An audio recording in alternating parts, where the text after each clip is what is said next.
As promised, this is part two to part one. 10 things I no longer romanticize now that I'm in my 30s.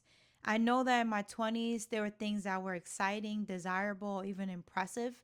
But now that I'm in my 30s, I really can care less about these things, or they're no longer desirable, or I've learned that they don't really matter. So this is my perspective on it. These are the 10 things I learned. I just want to share for those who haven't reached their 30s yet, who are trying to navigate. They know they're transitioning to turning 30 soon, and you just need a little bit of help or a little bit of wisdom in this department. First things first, being busy all the time. Glorifying exhaustion is not cool. Never resting is not cool. Being constantly overwhelmed is not cool. Always having somewhere to be is not really that exciting. Always being somewhere that you don't need to be or always going out, it gets expensive. And also, overwhelming yourself just brings your cortisol level up and it also just makes you stressed. Yuck. I don't like being stressed. I'm very mindful of my stress levels these days as I gotten older. And being busy all the time proves nothing to nobody. So I choose to rest when I need to rest. Even God rested on the seventh day when he created the earth. So if God rested and had a Sabbath, so am I. I'm going to be resting and having my Sabbath also. So I prioritize rest now, non negotiable, which we talked about earlier. I think that having a packed calendar is no longer a flex anymore. So I'm just gonna say that. I used to think it was cute to always be busy, always out and about, but honestly, no.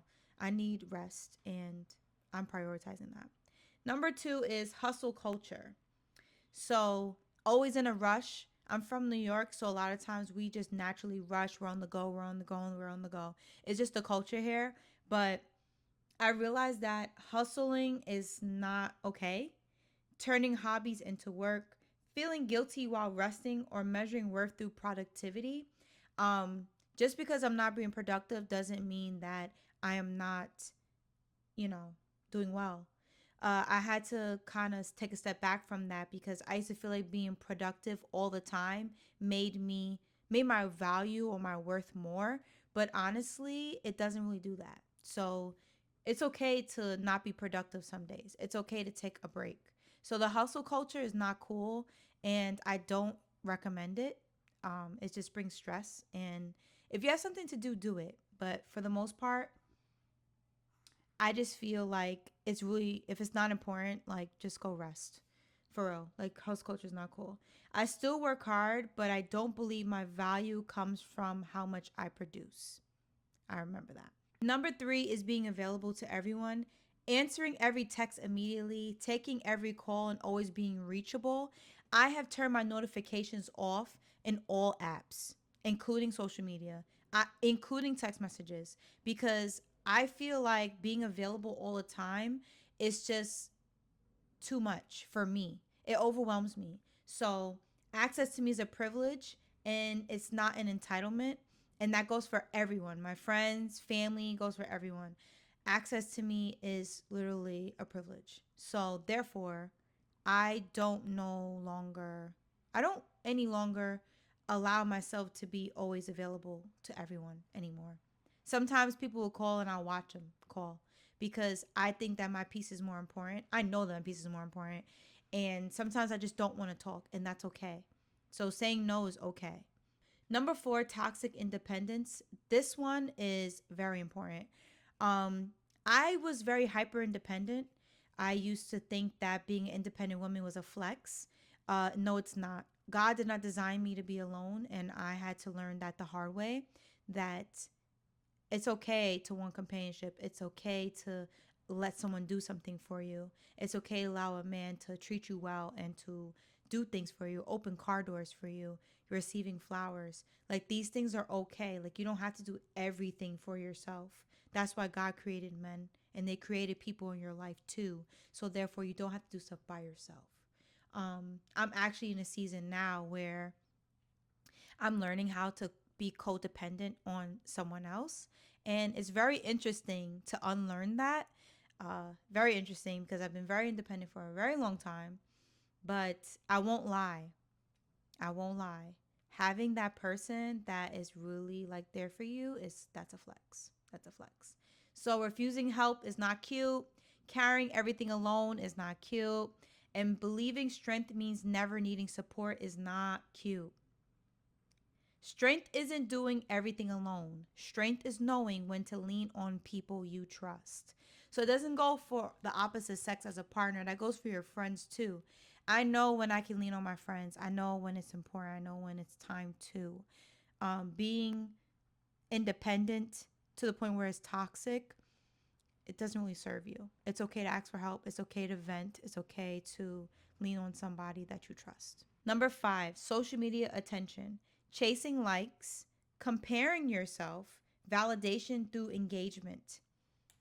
I went from having hundreds and hundreds of followers to having over 7,000 views on a photo, and over 50K people viewing my Instagram profile to locking my page and having under 200 followers. That's how much I don't care about validation from others. I had to unlearn that. I come from a culture of MySpace. Yes, I just told you my age. I come from a culture of MySpace where having an aesthetic and doing those things was considered cool.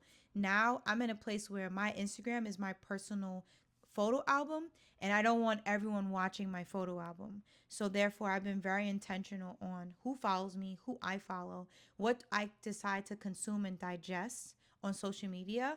And I say I'd rather have genuine connection than thousands of people watching my life. Pink Bible pages is a whole different story. I'm preaching the truth.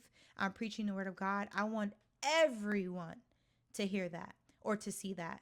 But when it comes to my personal life, my family, my friends, my love life, my traveling, all of that, that's personal. So, no, my personal side, I no longer chase after social media attention or validation. Um, I've lived different phases online, and I will say that I lived that phase, but I no longer live there now.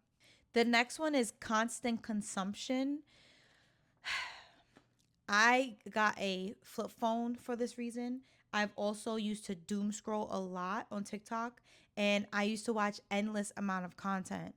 I thoroughly enjoy laughing. I swear TikTok is the most amazing app. Whoever is the mastermind behind TikTok, like, I love you, but I have been slowly gearing off of there. I now have pink Bible pages on TikTok now, but I only post and close the app. I don't scroll anymore. And I don't follow anybody on TikTok because I still want TikTok to be over there because I know that I'm still addicted to it and I don't even want to touch it.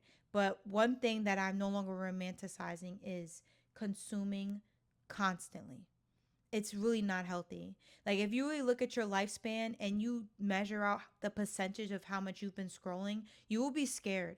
You're wasting your life. Unlearn that, like, ASAP, please. I rather create memories than consume content about someone else's life. Yeah, I rather create my own memories. So, yeah, I don't consume anymore like that. We're almost there. Number 7, chaotic relationships.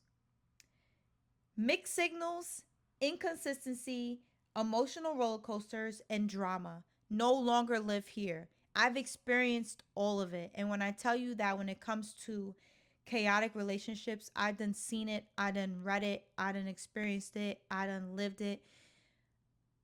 I do not think that that's love. A part of me used to think that if someone was crazy about me, that they loved me. Absolutely not. Love is peace and clarity when it's of God. When it's not of God, it's the complete opposite.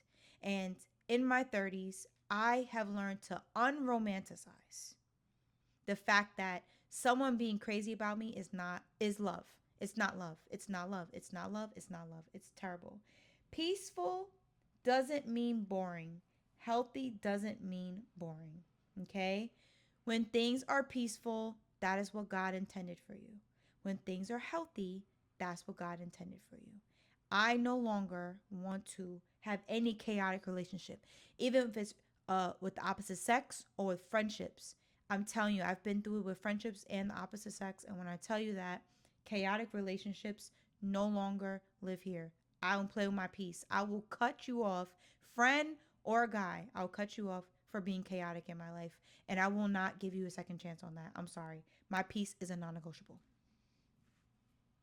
Number 8, looking perfect. Perfect houses, perfect bodies, perfect aesthetics, perfect, perfect, perfect.